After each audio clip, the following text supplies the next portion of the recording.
you inject every single year the majority of your energy and time towards one thing. Spread yourself too thin trying to do everything at once, you're screwed.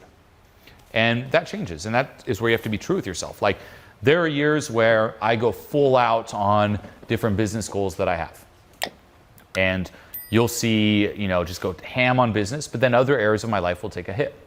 Then when that plate's spinning business-wise, I'll go back and focus on other areas like health or family or relationships and stuff like that. Right? Like for me, the past year or so, my main goal was really a lot of family. Right? People are like, what's your goal? It's like, well, it was actually a lot of family time. I had a kid and stuff, like that's where my attention is. Well, what about the business? Like, yeah, it's not all about money. It's not all about business. It's like, sure, you could view that as like the metric, but no, my metric and everyone's metric should be their ideal life. And, that should also be very clear in terms of what you want and what you're willing to sacrifice, and always filter it through that. Because what you'll see is the more successful you become too, you're going to have opportunities left and right. And I've seen people who say yes at everything, but then their life's just a wreck. Like their health goes down the drain.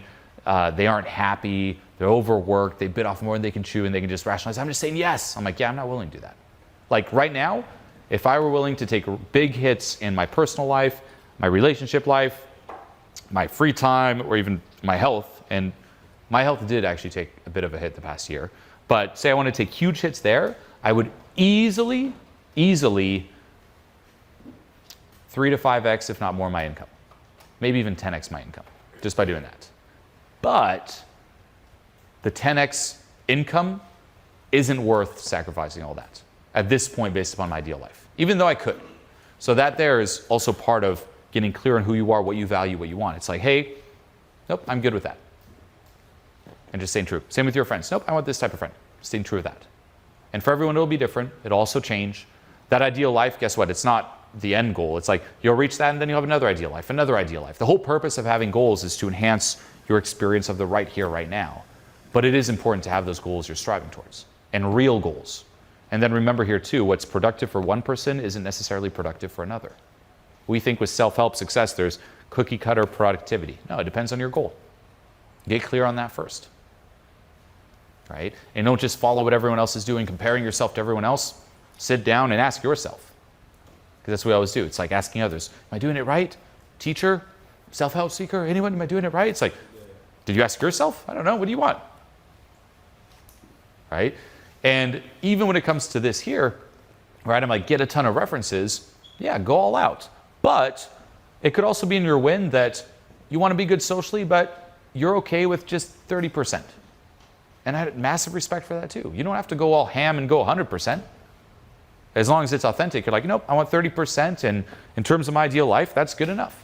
And then I'm going to focus my energy towards business or other hobbies and passions, great. But be clear on it and then stick to it. Right? And this will also help where if you think of dabbling, what tends to happen, because this is the most common form of failure, especially in self-help, is people dabble. They do this, they do that, they do this, they do that. And if you're someone who's always looking externally too, because, people in the self-help world, especially teachers, including myself, we have really strong personalities because we've put in the work. We tend to be, for the most part, very grounded. We know what we want, et cetera, et cetera. If you're someone who's always pinging externally, you'll get sucked into that frame.